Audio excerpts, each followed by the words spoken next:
not because your ideas are weak, but because you're presenting them like a text form read under duress. You want people to pay attention. You want decisions to happen. Storytelling, that's the tool. And no, I'm not talking about fairy tales. I'm talking about stories with teeth. Stories that make numbers stick, change minds, and actually move the room. Stick around and I'm going to show you how a guy got buy-in for an $800,000 idea by telling a story about his cat getting stuck in a dishwasher. He didn't even finish the story, by the way. The room just said yes. Let's start.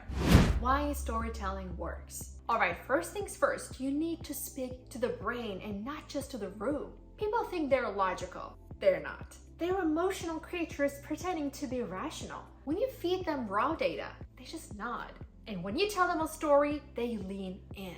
And you know what? You can throw facts all day long, and I promise you they're going to vanish the second someone opens Slack. But drop a moment, a real moment, with tension, with emotion, with a clear before and after. And what do you know? They remember it. Because the brain doesn't actually store facts. What it stores is meaning. So if you want your meeting to land, you need to stop organizing your content like a filing cabinet and start building it like a scene.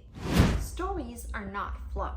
They are structure, precision, the delivery system for memory. There's this fear that using a story will make your meeting less serious for some reason, and I have no idea why.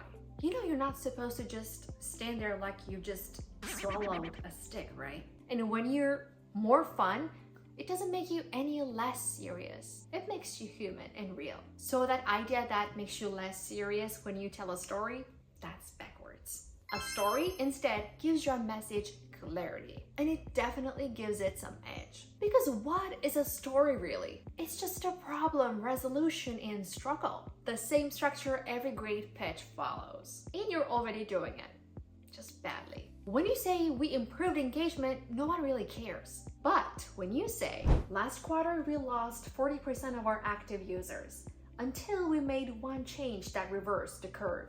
And now suddenly people want to know more. You haven't changed the facts. You just package them like someone who actually wants to be listened to.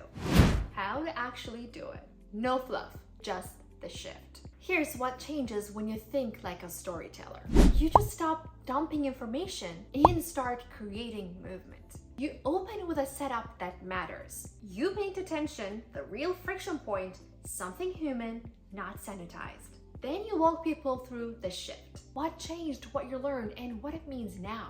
That's a story, and that's your structure. And when it's time to drop your key message, you land it like a punchline and not a footnote. It works because people don't move when they understand. They move when they can feel. Match your story to your audience. Relevance over brilliance. All the time. Storytelling isn't one size fits all. It really changes according to the person and the circumstances. You don't tell the same kind of story to a CTO that you would to a marketing lead. You tailor it, right? If you're talking to leadership, you tell stories about risk, money, and speed. If you're with your team, maybe it's about the human side, the experience, the frustration behind the scenes. Same message, different frame. And get this, guys, a good story doesn't have to be dramatic. It just needs to be true and told well. Stop chasing polish and start chasing impact. Clarity over polish. All the time. Here's the biggest lie in corporate meetings. That being polished is the same with being effective. That's a lie. And being too polished usually means you're hiding behind slides, behind data, behind jargon. And the result is always the same. Forgettable. What works is clarity. What works is honesty. What works is actually a good story told by someone that actually gives, To cut a story short, you don't have to be a great speaker. You don't need to be funny, dramatic, or charismatic, or try too hard. You just need to stop thinking like a presenter and start thinking like a communicator instead.